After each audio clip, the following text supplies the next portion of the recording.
In late September 2009, residents of the quiet town of Farmville, Virginia, began noticing a strange smell. At first, everyone assumed it was just a dead animal by the roadside, a common occurrence in suburban areas during fall. But day after day, the odor grew thicker, heavier, permeating the air like something terrifying beyond description. No one imagined that inside a small house on First Avenue, 4 bodies were decomposing in silence. And the most horrifying part, the killer was still there, sleeping among the corpses, filming rap videos about death and sin. When police finally broke in, they said the scene inside was nothing short of a slaughterhouse in the middle of town. Welcome to the Case Files, where we tell the stories of cases that shocked society and exposed the dark side of human psychology. Today we're diving deep into a tragic case where virtual love and the real world collided in violence. In this episode, we're exploring one of the most haunting cases in American history, the Farmville Murders, or Syko Sam and the Horrorcore Nightmare, a massacre that began with online romance and ended with 4 lives stolen inside the very home they believed was safe. Part 1: The Boy Behind Syko Sam. The story begins in Castro Valley, California. Richard Samuel Alden McCroskey III, born in 1988, was the son of a middle-class family, with parents working as a graphic designer and school secretary. From childhood, Richard was bullied by classmates for his small frame and striking red curly hair. He was often mocked as the weak nerd, always avoiding crowded places. According to his sister, Richard was always very passive, very gentle, only reacting when pushed to the absolute limit. As he grew older, he became more withdrawn. Multiple school transfers only made him more isolated. Eventually, Richard dropped out of high school. In 2009, his parents divorced, and he moved in with his mother, a change that turned his small bedroom into his entire world. Behind the computer screen, Richard found an escape from reality through the internet. In the virtual world of MySpace, he became someone else. Syko Sam, a rapper in the horrorcore genre, a dark form of rap that glorified violence, bloodshed, and crime. Those who listened to horrorcore often saw it as a form of rebellion, but for Richard, it was a dangerous escape. The more brutal the lyrics, the stronger the image of Syko Sam became in his mind, like a persona living parallel to his real, weak self. Part 2: The Girl Behind Ragdoll. Over 4,000 kilometers away, in the town of Farmville, Virginia, lived Emma Niederbrock, born in 1992. Her father, Reverend Mark Niederbrock, was a pastor at Walker Presbyterian Church, and her mother, Deborah Kelly, was a professor of criminology at Longwood University. At first glance, Emma was a well-behaved, intelligent, and active daughter. She was homeschooled, loved soccer, read extensively, and spent time at church with her father. However, beneath that ideal family facade were cracks hard to mend. Her parents separated after 16 years of marriage. Emma lived with her mother in a spacious house, maintaining contact with her father. But the divorce made her withdraw, then gradually rebel. She began to change. Bright pink hair, black nails, heavy eyeliner, and gothic clothing. The internet became a place for Emma to express a different version of herself, uncontrolled, independent, and far removed from the obedient image. On MySpace, she took the username Ragdoll. In that virtual world, Emma found a community that loved horrorcore music and befriended Melanie Wells, an 18-year-old girl with similar dark interests. But it was also there that she met Syko Sam, the red-haired rapper from California. So, Part 3: Meeting Through Screens. In September 2008, among thousands of MySpace accounts, Emma stumbled upon Richard McCroskey's page. There was an image of a guy in a black hoodie holding a microphone, surrounded by skull symbols, a rapper who seemed dangerous but romantic.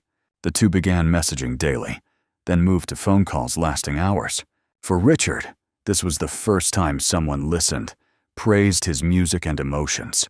For Emma, he was a different kind of friend, who shared her loneliness during a turbulent time.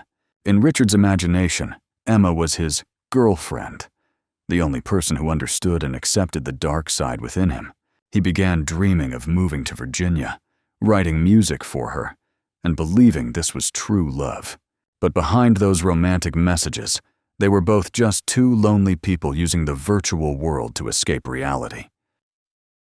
Part 4. The Fateful Meeting. In September 2009, after nearly a year of knowing each other online, they decided to meet in person. Emma and Melanie planned to attend the Strictly for the Wicked music festival in Michigan, an event gathering the underground horrorcore community from across America. Richard immediately agreed to fly from California to Virginia to meet Emma, then travel together to the festival. Though concerned, Emma's parents decided to help. Mark and Deborah would drive all three to Michigan, then stay at a nearby hotel while they attended the event. On September 11, 2009, Richard landed at Richmond Airport, Virginia. He brought luggage, gifts, and a heart full of hope about a destined meeting.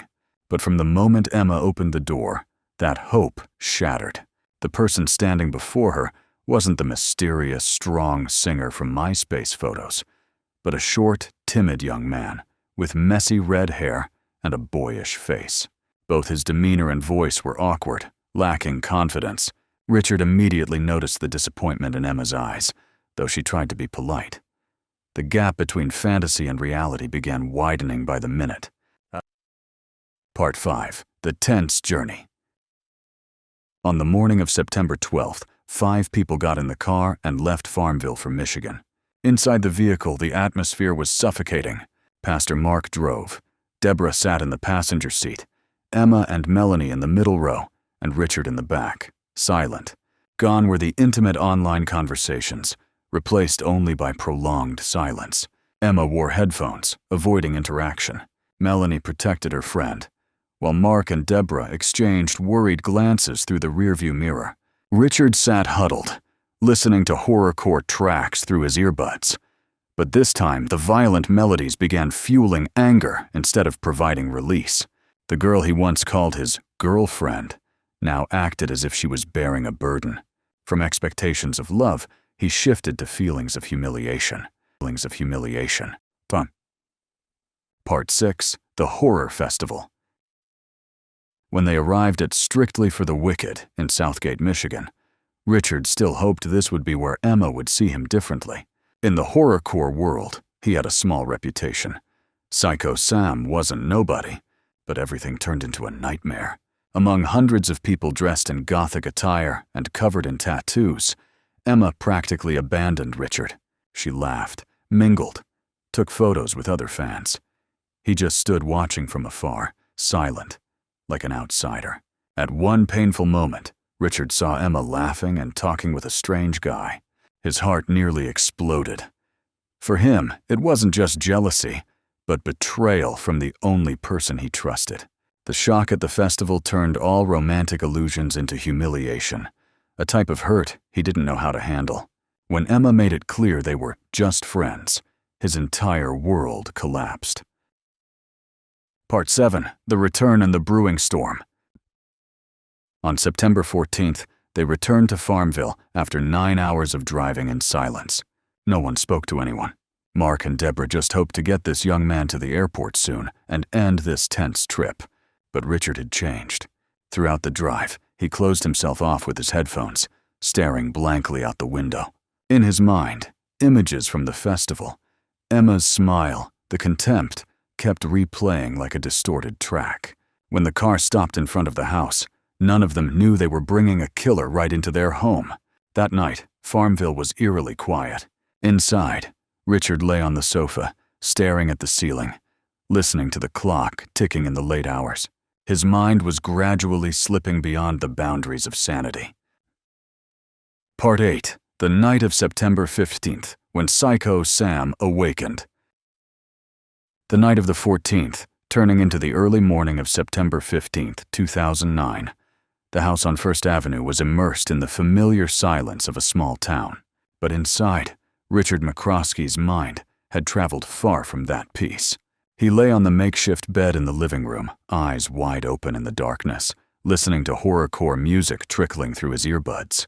The lyrics about killing, revenge, about feelings of betrayal were no longer fiction. Around 3 a.m., Richard stood up. This was the moment he later admitted, "I crossed a line I couldn't come back from." He went out to the shed and found a heavy wood-splitting maul and a ball-peen hammer. Tools used for chopping wood now turned into weapons. From a passive young man, Richard let the persona Syko Sam completely take over his body and actions. No screaming, no struggle. Prosecutors later confirmed. No one had time to wake up. There were no defensive wounds.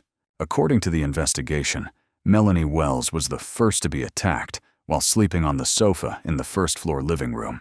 Then Richard went upstairs to the bedroom where Professor Deborah Kelly was sleeping and struck repeatedly with the hammer. Finally, he went downstairs to Emma's room, the girl who had been his entire world for the past year. She was also killed in her sleep, never knowing the person she had just rejected had become a murderer right inside her own home. In just a few minutes, 3 innocent women were killed with horrific violence. A pastor, a criminology professor and mother, a teenage girl, a best friend.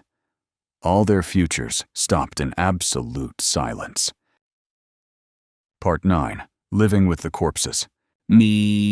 After killing 3 victims, Richard didn't flee immediately.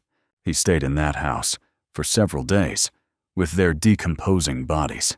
Outside, neighbors only saw a house with closed doors, nothing unusual except no one coming or going. But inside, the smell of death began creeping through every room, seeping into furniture, carpets, and air. In September 2009, after nearly a year of knowing each other online, they decided to meet in person.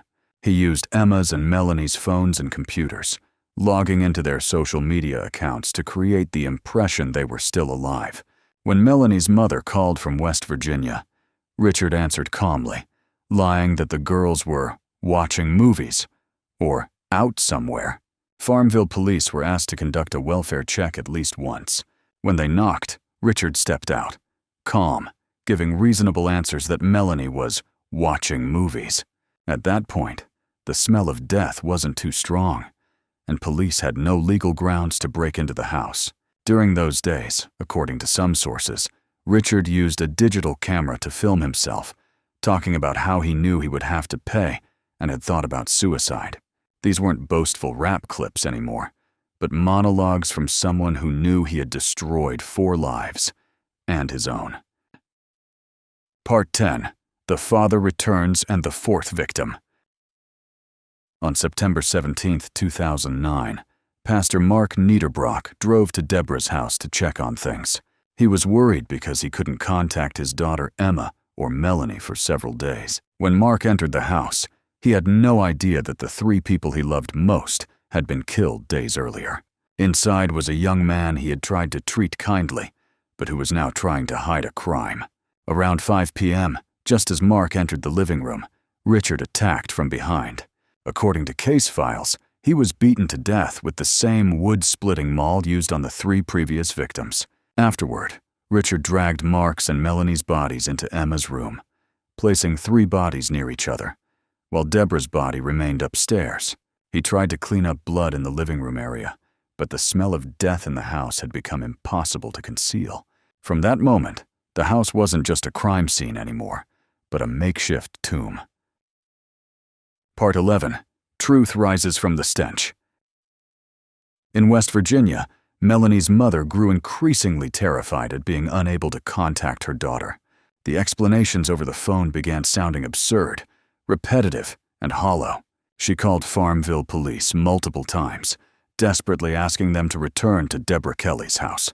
By the afternoon of September 18th, police came to First Avenue once more to conduct a welfare check.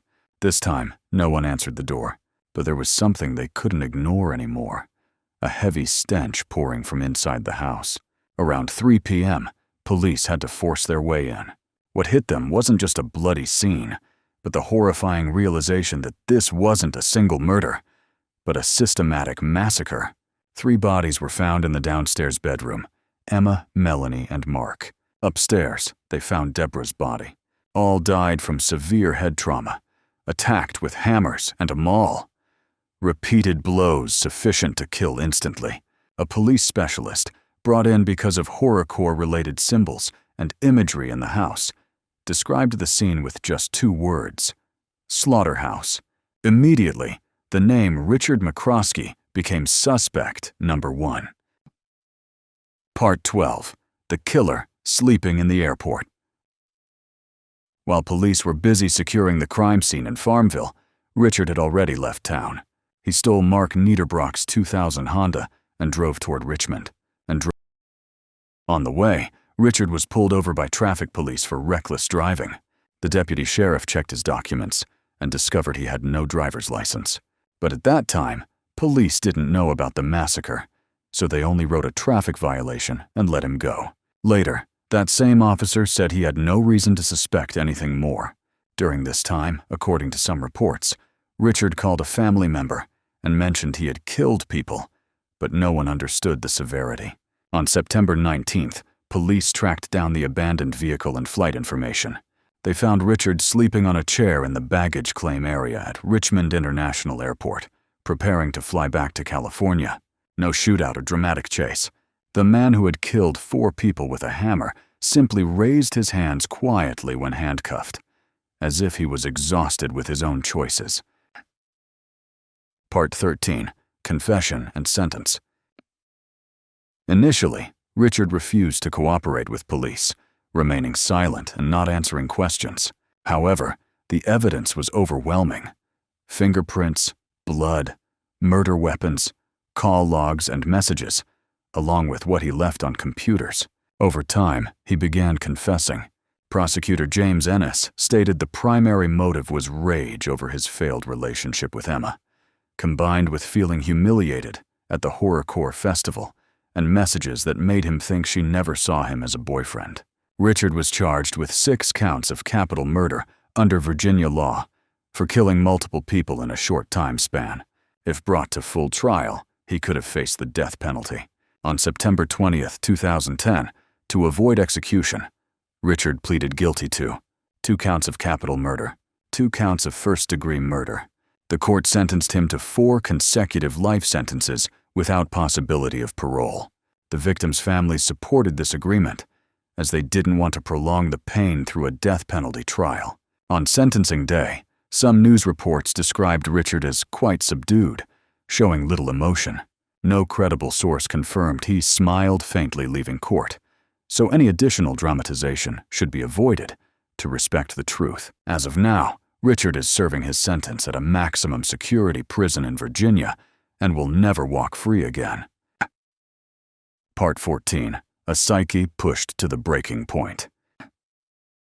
Looking back at the Farmville case, psychology and criminology experts see this as a textbook example of the dangerous combination of prolonged social isolation, a virtual world nurturing delusions, and an extremely fragile ego unable to withstand rejection. Richard didn't grow up as a born monster.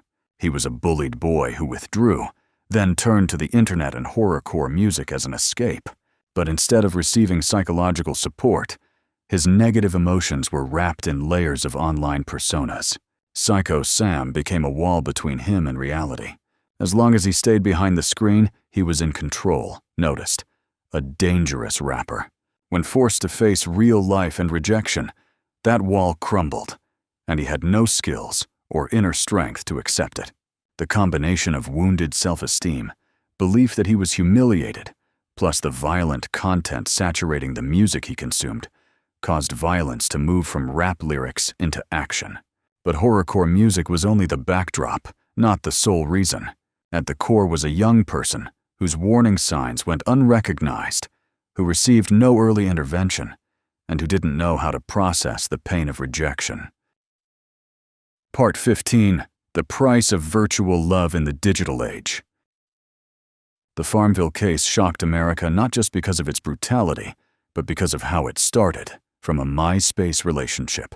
A website once seen as a place to make friends and share music had become the starting point of a 4-life tragedy. This story sounds many alarm bells, about parents needing to know who their children are connecting with online, about unusual signals in young people's behavior and speech, and about how emotions get amplified when they only exist through screens, without real-world experience. Emma did nothing wrong in finding friends online and loving music different from her family. Melanie wasn't wrong to visit her friend and attend a festival she loved. Deborah and Mark weren't wrong in trying to protect their daughter by driving them themselves.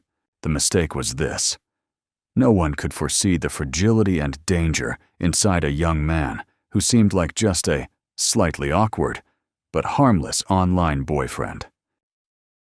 Conclusion: a message from a house with closed doors. 4 names: Emma Niederbrock, 16 years old; Melanie Wells, 18 years old; Deborah Kelly, 53 years old; Mark Niederbrock, 50 years old. They aren't just victims in a true crime case for us to consume as entertainment. They were a father, mother, daughter, best friend, people with futures, plans, and unfinished dreams. The house on First Avenue was once the site of family meals, study sessions, discussions of theology and criminology. In just a few days, it became the scene of a massacre, then a symbol of the dark side of virtual love and isolation. The Farmville case raises questions that modern society still must face. How well do we really know the people we talk to for hours online? Is anyone using avatars, nicknames, and dark playlists to hide psychological wounds no one has touched? Are we ignoring warning signs just because we think it's just music, or it's just an online persona? If you're watching this episode, maybe you've also had online relationships, trusted someone based only on a nickname and photos. Not all virtual relationships are dangerous, but cases like Farmville remind us that the virtual and real are never completely separate. Talk to your children, siblings, friends when you see them isolating, obsessing, or being consumed by extreme content. Seek professional psychological support when emotions spiral out of control. And if you feel yourself falling into dangerous territory with thoughts of harming yourself or others, call mental health crisis hotlines in the United States, like the 988 Suicide and Crisis Lifeline. If this story makes you think about online safety, mental health, and responsibility toward those around you, please share it. Hit subscribe so every week we can look directly into darkness together, not to glorify it, but to understand and not repeat tragedies like Farmville. Because behind every computer screen is always a real person, with real emotions, and sometimes with cracks no one sees. No one